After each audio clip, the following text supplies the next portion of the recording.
I wasn't going to get too involved in this episode of Falcon and Winter Soldier. I'm not sure if I'm going to review every episode or not, but I'll review this second episode, not the whole episode, but this one part. The part where Sam and Bucky are in the street after their visit and discovering that there's been more super soldiers in the past.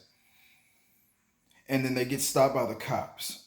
And that conversation with the cops, it starts to escalate, and the cops are like, asking for ID, but they're really more hyper focused on Sam than anybody else. Even though Sam and Bucky are both involved, they start ever so little by little more focused on Sam than anything else. Like, show me your ID. Well, the laws. I mean, you didn't witness me breaking any laws. Nobody called the cops on me, saying that I did break a law or anything. I don't. Technically, the law says I don't have to identify myself. That's was that the Fifth Amendment. I don't have to identify. I don't have to identify myself. I forgot what amendment that was. But of course, you try that crap and watch yourself get shot. And I like the fact that this episode talked about privilege and race when it didn't beat you over the head with it. That was cool. But what a lot of people might have missed in this situation was that whole look that Bucky and Sam exchanged when these cops were in their face and telling Sam to show their ID. And you notice how the cop had his hand on his gun the whole time talking to Sam. It was that part when Bucky had to interject and was like, "Hey, don't you recognize him? Don't you recognize who you talking to?" And then it jogged the other cop's memory, like, "Oh, I think these two are Avengers. Oh, my bad. Oh, if I'd have known, I wouldn't have been messing with you, right?" It shouldn't have got that far in the first place. But here's the problem with that scene, what a lot of people might have missed. Sam gave Bucky a look after he, helped. And he's like, "Don't you recognize him? Hey, stand down, officer. I'll let me."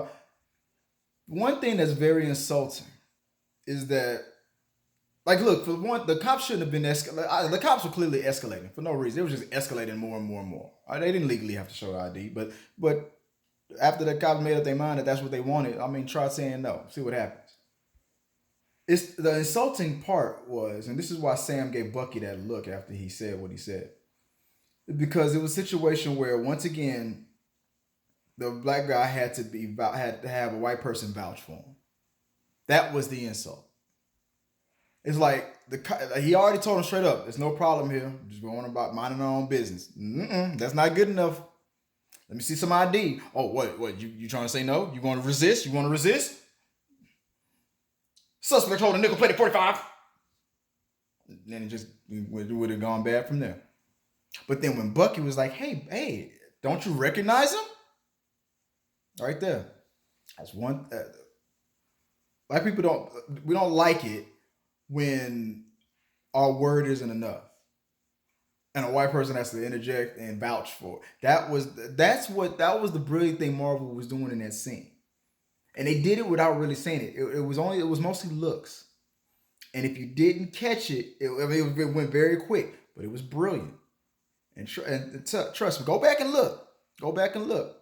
Tell me if you guys caught it when it happened, or if you had to go back and catch it. Tell me. I'm telling you, that's what was going on in that scene. A lot more was happening than they didn't beat you over the head with it, and that was a good thing. But it was there. So put it in the box below, comment, let me know what you guys think about that, and tell me what you thought about that whole episode.